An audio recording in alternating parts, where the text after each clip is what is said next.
Arvien biežāk cilvēki pārvērtē ledus biezumu ūdenskrātuvēs un laiku pa laikam atkal saņemam traģiskas ziņas par ledu ielūzušiem cilvēkiem un transporta līdzekļiem. Kādam sniega motociklu vadītājiem izzināšanās pa Ķīšezeru ledu tikai pirms dažām dienām beidzās traģiski.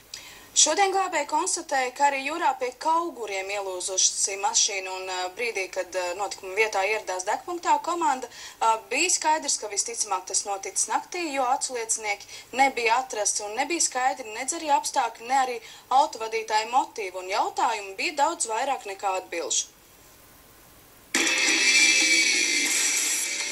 Kauguros pie glābšanas stacijas sapulcējušies vai visu operatīvo dienestu pārstāvju, taču informācija par notikušo pagaidām ir ļoti skopa. Par to, ka jūrā pa ledu iebraukusi automašīna liecina vien riepu pēdus, kas ved tikai vienā virzienā, un tieši šīs pēdas arī bijušas par cēloni meklēšanas darbu uzsākšanai.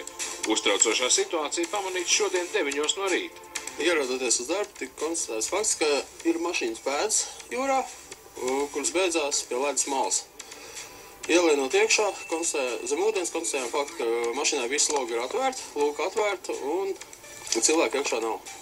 Mašīna atrodas kā 20 metru no ledus malas. Pēc kā tas izskatās? Grūti pateikt, cilvēks vienkārši brauc taisni. Ar kādu mērķi, to mēs nevaram pateikt. Krastā mētājas arī automašīnas virsbūs detaļas, kas liek domāt, ka braukts ir lielā ātrumā, un to apstiprina arī glābēji paši novērojumi. Auto gan nesot nekāds jaunais. Braukts ir izskatās speciāli, ar domu, cik tālu aizbrauks, jo nekādas bremzēšanas pēdas nav, un logi visi atvērts, tātad cilvēks to ir darījis apzināti. Viennozīmīgi tur ir pie liela ātruma tas viss noticies, jo, kā konsultējos ar valsts policiju, ka mašīna tikai pie liela ātruma ar 20 metrus aiziet. Jā. Numuri, viss uz vietas? Visi numuri uz vietas. 2,5 metru dziļumā tā mašīna ir stāv. Kāda marka mašīna? Chryslers. Policija cer, ka kaut kādu skaidrību par notikušo varētu ieviest automašīnas īpašnieks, kurš ir noskaidrots un tiek meklēts. Policija gan arī atzīst, ka formāla krimināla procesa pagaidām pat nav par ko uzsākt. Pagaidām tiks lemts jautājums par krimināla procesa uzsākšanu vai neuzsākšanu. Bet bez līķa jau nekā nav? Bez līķa pagaidām nav zināms, ir zināms tikai transporta līdzeklis. Īpašnieks noskaidrots? Mūsu informācija ir, ka īpašnieks ir noskaidrots un tiks noskaidroti negadījuma apstākļi. Vienu pārkāpumu gan mēs tomēr atradām. Aptuveni puskilometru no krasta 2,5 metru dziļumā šobrīd guļ automašīna Chrysler. Nevienam nav nekādas skaidrības, kāpēc autovadītājs ir uz turien braucis, jo arī automašīnā viņa nav un viņš acīm redzot ir izglābies.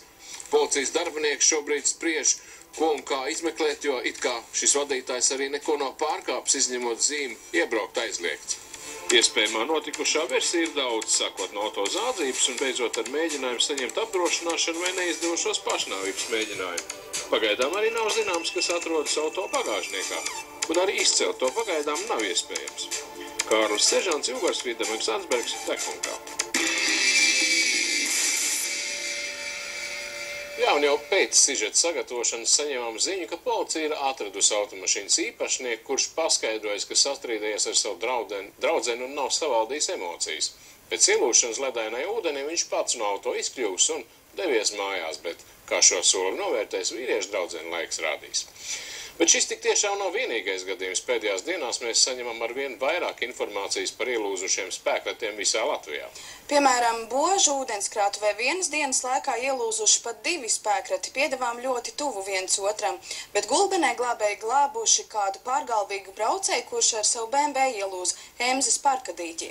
Starp citu, Gulbenes novadā glābēji palīdzējuši kādai gotiņai, kur bija ielūzus dīķī pie saimniecības. Glābšanas darbs gan apgrūtinājis fakts, ka braslai nav bijuši ragi, bet kopējiem spēkiem lopiņš izglābts.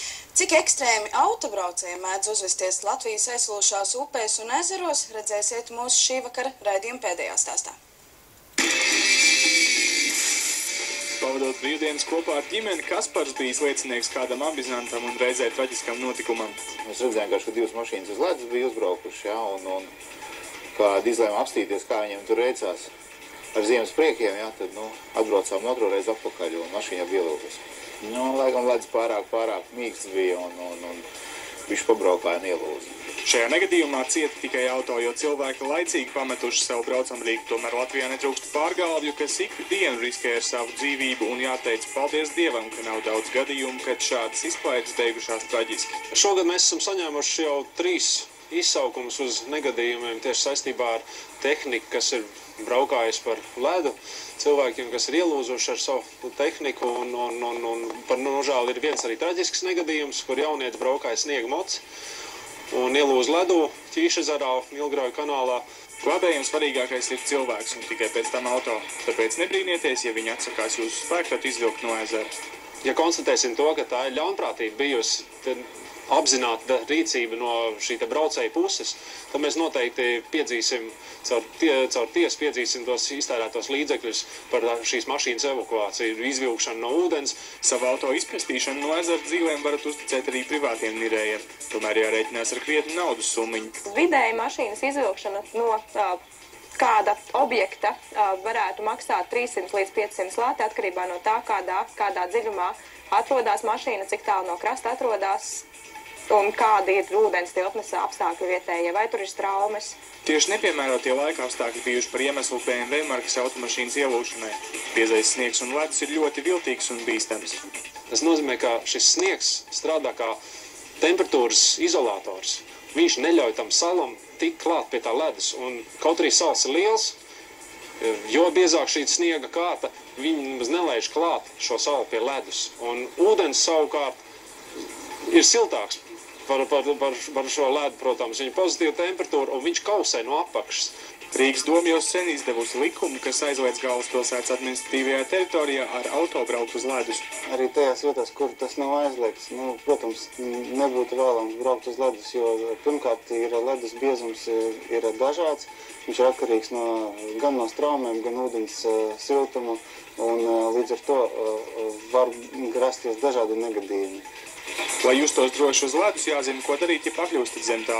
Jānis mums pastāstīja par dažiem paņēmieniem, kā pats sev varat izglābt dzīvību. Svarīgākais ir, kas ielūst iekšā, labākais uzreiz rokas šitā, tā, lai tur neaiziet zem ūdens. Paliek, tad viņš, viss tālāk tu neej.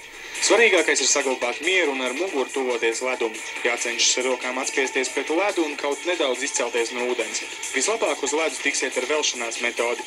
Glābēji iesaka nepeldēt uz priekšu, jo tā jūs ātri zaudēsiet spēkus un ķermeņa siltumu. Drošas izklaides novēlot Mīgs Dūdzis, Ivo Grīsniņš, Grīsls degpunktā.